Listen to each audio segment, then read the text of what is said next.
করে দিয়ে লক্ষ্মী মেয়ে এসেছে, তুমি বাপের বাড়িতে চলে যাও। একটা কথা বলি, কান খুলে শুনে রাখো। হ্যাঁ, যদি আমার পথে বাধার সৃষ্টি করো তাহলে তোমাকে খুন করতে হবে। হাতটা না, এতটুকু এতটুকু থাকবে না। চলে ডার্লিং, চলে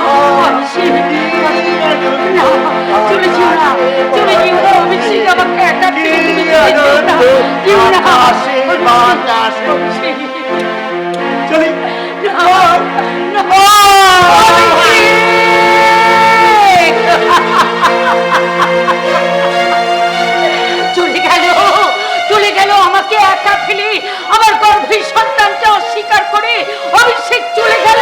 কিন্তু আমি না না না, এই গ্রামের ভয়াবহ জীবন নিয়ে আমি আর বেঁচে থাকতে চাই না, আমি বেঁচে থাকতে চাই না। ওই তো কে যাচ্ছে, ওই তলায় ছাপিয়ে পড়ে আমার এই জীবনটাকে আমি শেষ ছেড়ে দিন, আমাকে ছেড়ে দিন, আমাকে ছেড়ে দিন। না না, আত্মহত্যা করা যে মহাপাপ। তবু আমার এই কলঙ্কিত জীবনে আমি বেঁচে থাকতে চাই না, ছেড়ে দিন, আমাকে ছেড়ে দিন।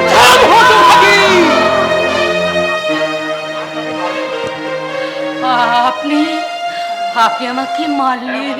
হ্যাঁ হ্যাঁ, মারলাম, অবাধ্য সন্তানকে মারলাম, বাবার অধিকার নিয়ে।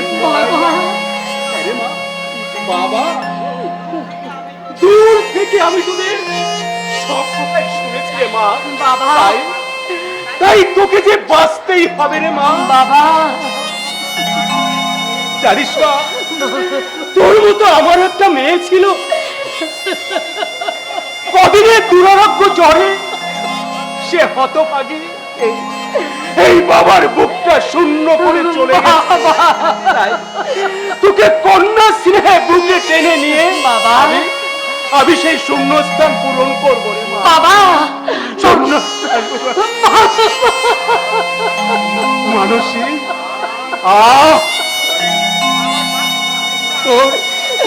তোর মুখে এই বাবা ডাক শুনে আবার আমার অন্তরটা জুড়িয়ে গেল রে মা।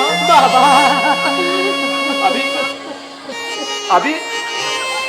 আমি তোকে কথা দিচ্ছি মা, বাবা, প্রয়োজন হলে মাথার ঘাম পায়ে ফেলে কঠিন বাস্তবের সঙ্গে লড়াই করে বাবা, তোর সন্তানকে আমি মানুষের মতো মানুষ করে বাবা,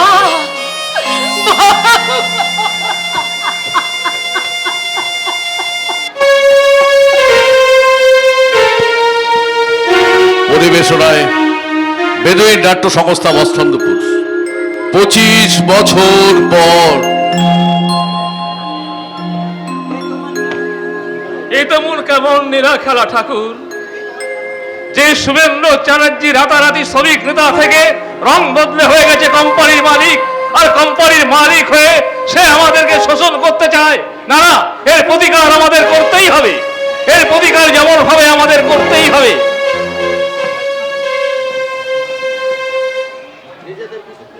নিজেদের কুকীর্তির ভয়ে রাতারাতি রং পাল্টে কোম্পানির সমস্ত পুরনো শ্রমিকদের বরখাস্ত করে হয়েছে কোম্পানির মালিক। প্রতিবাদ করে কোনো ফল হবে না কাজটা। কেন ফল হবে না সমান? ওদের অনেক ক্ষমতা, তা সেই ক্ষমতার বুলডোজার দিয়ে একবার যখন গরিবদের মিশে মারার চক্রান্ত করেছে, যখন আমাদের প্রতিবাদের মুখ কুমড়ে কুমড়ে কাঁদবে, কিন্তু প্রতিকার হবে না। তোরা যদি আমার পাশে থাকিস, তোদের নিয়ে হয়ে তুলবো একটা বিদ্রোহী সংগঠন। আমাদের সেই প্রতিবাদী কণ্ঠকে ওই স্বার্থরসী অমানুষটা কিছুতেই স্তব্ধ করতে পারবে না। বল বল, তোরা আমার পাশে থাকবি। তোমার পাশে এতদিন ছিলাম, আজও আছি, আর ভবিষ্যতেও থাকবো। তবে শ্রমিক স্বার্থে নয়। হ্যাঁ প্রতিভা, আমি বেশ বুঝতে পারছি এই প্রতিবাদের কণ্ঠকে স্তব্ধ করতে ওই শুভেন্দু চ্যাটার্জি একদিন আমাদের কাছে ছুটে আসবে। শুভ, শুভ, এই নামটা কি হতে পারে তা একবার ভেবে দেখেছো তোমরা? কি শুভেন্দু বাবু? আপনি? I am Suvendu Chatterjee. তাই তোমাদের সাবধান করে দিয়ে যাচ্ছি, আমার লেজে যদি পা দেওয়ার চেষ্টা করো তাহলে তার ফলটা কিন্তু ভালো হবে না। শুভ, শুভ, শুনে যা, শোন, শুভ, শোন। আমি যাচ্ছি, আমি গ্রামবাসীদের গিয়ে আমি খবর দেবো। তারা দেখি তোমরাও জেনে রাখো, আমি তোমাদের শেষবারের মতো সাবধান করে এবার কি হবে আকাশ দাম, এবার কি হবে? শুভ, তুই যা, আমি দেখছি বিষয়টা কি করা যায়। আমি এখন কি করবো? এই সময় চাকরিটা আমার চলে গেছে। আমি চললাম আকাশ দাম। আমার চাকরিটা এই সময় চলে গেছে ভাইদের মানুষ করবার গুরু দায়িত্ব যার কাছে। আকাশ দাম, আমি গ্রামে চললাম ছোট ভাইকে মানুষ করার জন্য, গায়ের সবাইকে আমি খবর দিতে আমি চললাম আকাশ দাম। যা ভাই, যা শোন, যা। আমার চাকরিটা আজ নেই, আমি কি করে আমার ভাইয়ের অপারেশন করব? আমি কিছুই ভাবতে পারছি না। কেন পারবে না? আমার কথা ভেবে এবার তুমি একটা সুন্দর বউ নিয়ে এসো না বর্দা। কি বলছিস? হ্যাঁ? তুই থামে। হ্যাঁ বর্দা, হ্যাঁ থামতে আমার মন চাইছে না বর্দা। লোকেশ, হ্যাঁ বর্দা, হ্যাঁ এই বাড়িতেই যে একটা ছোট্ট সুন্দর আমার একটা বৌদি আসে, আর কিছুটা হোক একটু সময়টা পাস করানো যাবে বর্দা। লোকেশ, বলে যাচ্ছ আমি তোর বর্দা। I am sorry Borda, I am sorry. বাবাকে আমি মৃত্যু শয্যায় কথা দিয়েছিলাম, দাদা, আমি লোকেশের চোখ ভালো করে তুলবো। দাদা, কিন্তু এ সময় আমার চাকরিটা চলে গেছে। আমি কি করে জানি না আমি কি করে। না বাবা, মাগো, স্বর্গ থেকে তুমি আশীর্বাদ করো মা। রামায়ণে রামচন্দ্র সত্য পালনের জন্য বনবাসে গিয়েছিল। আমি আমার ভাইদের চোখের অপারেশন করবার জন্য মাঠে খেটে আর রোজগার করে আমি আমার লোকেশের চোখ ভালো করবো। তবু তো বাবাকে দেওয়া কথা বলে আমি সত্য বস্তু হতে পারবো না রে। আমি সত্য বস্তু হতে পারবো না। দাদা, দাদা, দাদা, ওই জীবন্ত দেবতাকে দেখার সৌভাগ্য ভগবান আমাকে দিলেন না।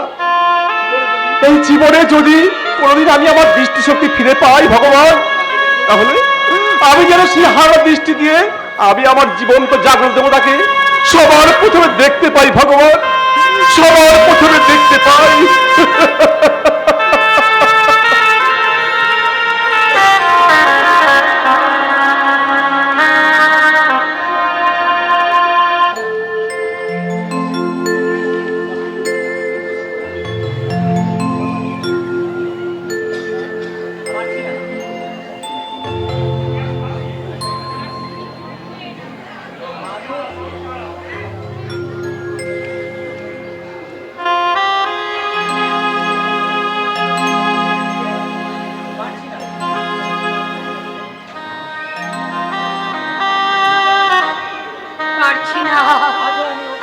আজও আমি অভিষেকের স্মৃতি আমার মন থেকে আমি মুছে ফেলতে পারছি না। আর পারিনি বলেই তো আমার অভিষেকের সঙ্গে নাম মিলিয়ে আমাদের ছেলের নাম রেখেছি অভিমান। অভিমান ফাদারের চার্চে থেকে পড়াশোনা করছে, কিন্তু কেন জানি না আজ এতদিন বাদে আমার অভিষেকের কথা বারবার মনে পড়ছে। আমার মনে হচ্ছে এক্ষুনি আমার অভিষেক ছুটে এসে আমার চোখ ধরে বলবে, জবাবটা দাদু ভাইকে আমি দেবো রে মা। বাবা, দেখতে দেখতে প্রায় 25 বছরে পা দিয়েছে আমাদের দাদু ভাই। বাবা, এখন আর অভিমানের কাছে কিছু গোপন করা ঠিক হবে না মা। না, তাই আমি ভেবেছি এবার দাদু ভাইকে আমি সব সত্যি কথা বলবো। না বাবা, না বাবা, না, ওইসব কথা তুমি কিচ্ছু বলবে বাবা। আমার অভিমানকে তুমি কিছু বলতেছো না বাবা। ভুল? হ্যাঁ না বাবা, ভুলকে ভুল করতে গিয়ে শেষে ওই ভুলটাই যদি আমার জীবনে কাটা হয়ে দাঁড়ায় বাবা, তখন যে মৃত্যু ছাড়া আমার আর কোনো পথ খোলা থাকবে না বাবা। কাঁদিস নে মা, কাঁদিস নে মা, কাঁদিস নে, চোখের জল মোছ মা। এই দুশ্চিন্তার একদিন অবসান হয়ে যাবে রে বাবা। ঠাকুরের আশীর্বাদে একদিন সব ঠিক হয়ে যাবে বাবা। সেই দিনটার জন্যই তো আমি অপেক্ষা করে বসে আছি বাবা। শুধু আমি দিনই খুঁজছি বাবা, কবে কবে আমার খোকা আমার কাছে ফিরে আসবে বাবা।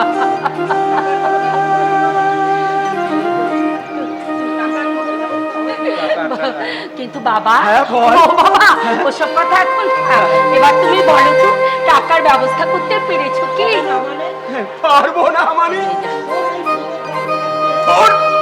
তোর এই বুড়ো বাপ থাকতে তোর কোনো চিন্তা নেই রে মা। বাবা, আমি আজই টাকার ব্যবস্থা করছি। বাবা, মহাজনের সঙ্গে আমার কথা হয়ে গেছে মা। বাবা, ওই খালের ধারের জমিটুকু আমি বেচে দেবো মা। আবার তুমি খালির ধারে জমিটা বেচে দেবে বলছো বাবা? এক এক করে আমার খোকাকে লেখাপড়া শেখাতে গিয়ে তুমি তো তোমার সর্বস্ব শেষ করে দিয়েছো বাবা। শুধু বাকি আছে ওই খালির ধারে জমিটা, ওই জমিটা বিক্রি করে দিলি আমাদের কি অবস্থা হবে একবার তুমি ভেবে দেখেছো বাবা? কি আর হবে মা, আমার এই ছোট্ট মোটর গ্যারেজ থেকে যা আয় হবে বাবা, তাতে আমাদের বাপ মেয়ে দুইজনের ভালোভাবে চলে যাবে। তাছাড়া সামনেই দাদু ভাইয়ের ফাইনাল পরীক্ষা, তারপরে ট্রেনিং। এই সময় আমি কি চুপ করে বসে থাকতে পারি রে মা? বাবা, আমি যে তোকে কথা দিয়েছি বাবা, দাদু ভাইকে আমি মানুষের মতো মানুষ করে তুলবো মা। মানুষের মতো মানুষ করে তুলবো। ওই আপন ভোলা মানুষটা। এই দেখ, কথায় কথায় কত দেরি করে ফেললাম। আমি আজই দাদু ভাইয়ের কাছে টাকা পাঠানোর ব্যবস্থা করছি রে মা। বাবা, আমি আজই দাদু ভাইয়ের কাছে টাকা পাঠানোর ব্যবস্থা করছি। বাবা, ওই আপন ভোলা মানুষটার জন্য এখনো এই হতভাগিনী মানুষই বেঁচে আছে। ফাদারের চার্চি আমার খোকা পড়াশোনা করে মানুষের মতো মানুষ হয়ে সে ফিরে আসবে, কিন্তু আজ হঠাৎ আমার মনটা এমন চঞ্চল হয়ে উঠছে কেন? কেন বারবার আমার খোকার কথা মনে পড়ে যাচ্ছে? কেন অভিমান আমার সামনে এসে আমাকে জড়িয়ে ধরে বলছে, বলো তো আমি তোমার কি? তা তো জানি না।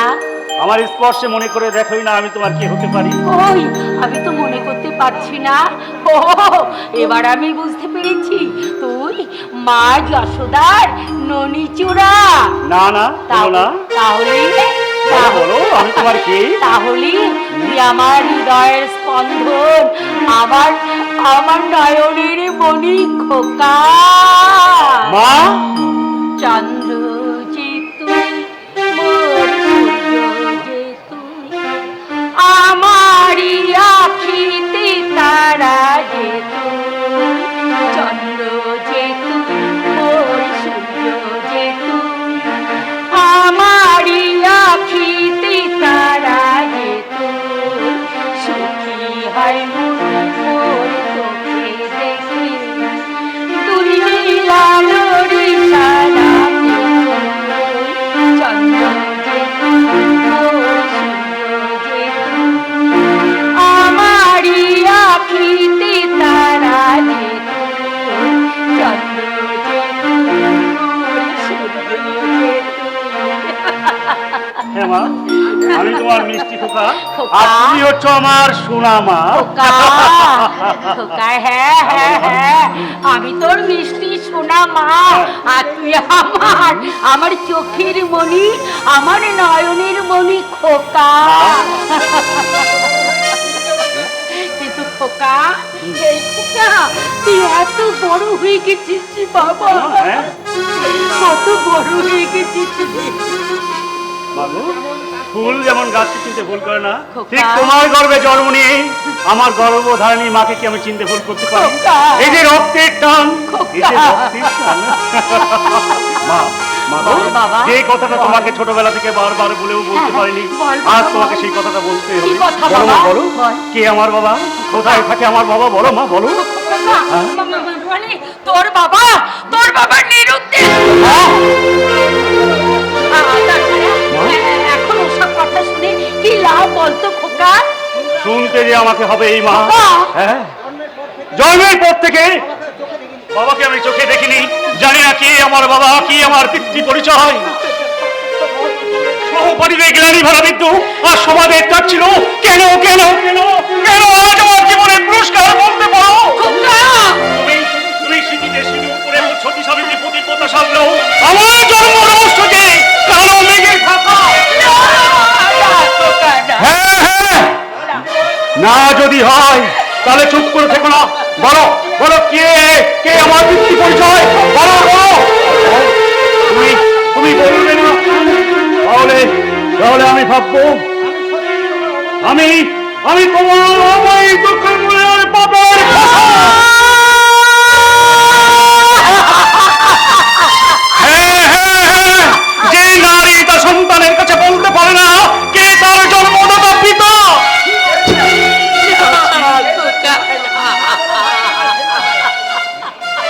তুমি কি মা বলে ভাবতে?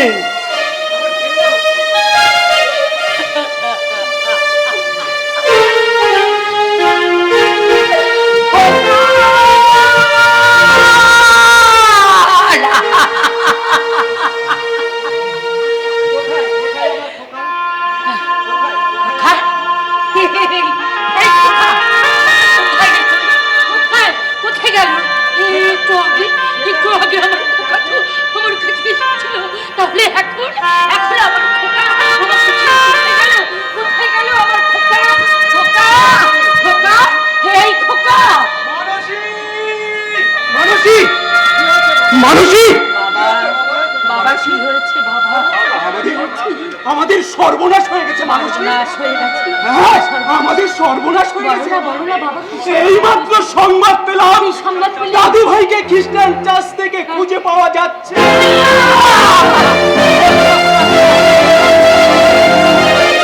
কি হতে পারে রে বাবা? আমার খোকা যাও বাবা, যাও। এ হতে পারে। মানসী,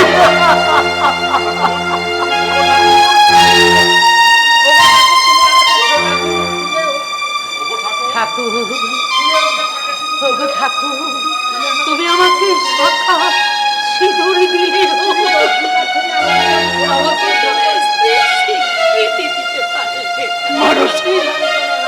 তাই তোমার কাছে আমার করজোড়ে মিনতি ঠাকুর, মানসী, শুধু দয়া করে আমার খুকির বাড়ি আমার কাছে ফিরিয়ে দাও। আমার কাছে ফিরিয়ে দাও।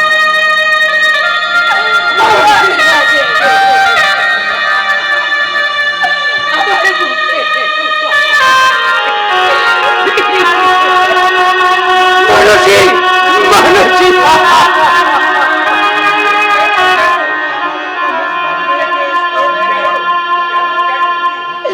কেন কেন তুমি একটা নিষ্পাপ মেয়েকে একটার পর একটা আঘাত দিচ্ছ?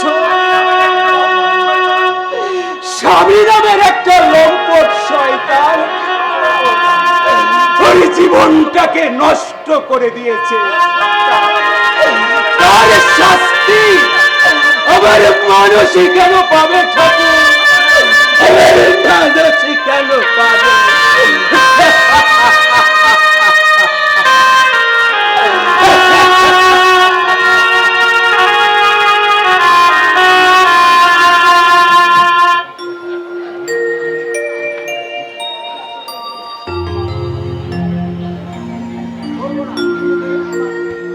করবো না, কিছুতেই আমরা নদী স্বীকার করবো না।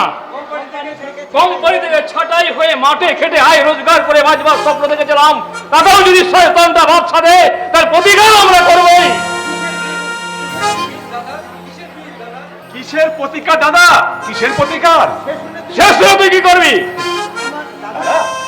দাদা দাদা, আমার দৃষ্টি না থাকলেও আমি কিন্তু বুঝতে পারি, আমি বুঝতে পারি ভীষ্মের প্রতিজ্ঞা ভেঙে দাদা আমার এবার বৌদি আনার সিদ্ধান্ত নিয়েছে। দাদা দাদার কথা যদি একটু ভাবতিস, তাহলে সংসারের জন্য একটু চিন্তা ভাবনা করতিস। দাদা দাদা, আমি তো ভাবি দাদা, ভাবি আমি ভাবি তোমার সব অংশীদার হব, কিন্তু কিন্তু দেখো ভগবান যে আমাকে দৃষ্টিহীন অন্ধ করে রেখেছে, তাই তো আমার ইচ্ছা থাকলেও উপায় নেই দাদা। আমি যে নিরুপায়, আমি যে নিরুপায়। লোকেশ, তোমার কথা না বুঝে আমি আনন্দে আত্মহারা হয়ে আমি ভুলে গিয়েছিলাম দাদা, আমি ভুলে গিয়েছিলাম এই সংসার পাললে একটা বিরাট বোঝা দাদা তোমার মাথার উপরে। বাঁচার তাগিদে আমাদেরকে বাঁচানোর জন্য তুমি তোমার জীবনটা নাগরদোলার মতন ঘুরপাক খাচ্ছে। সেখানে দাদা, সেখানে আমার আবেগ, আমার অনুভূতি একেবারে মূল্যহীন দাদা, একেবারে মূল্যহীন।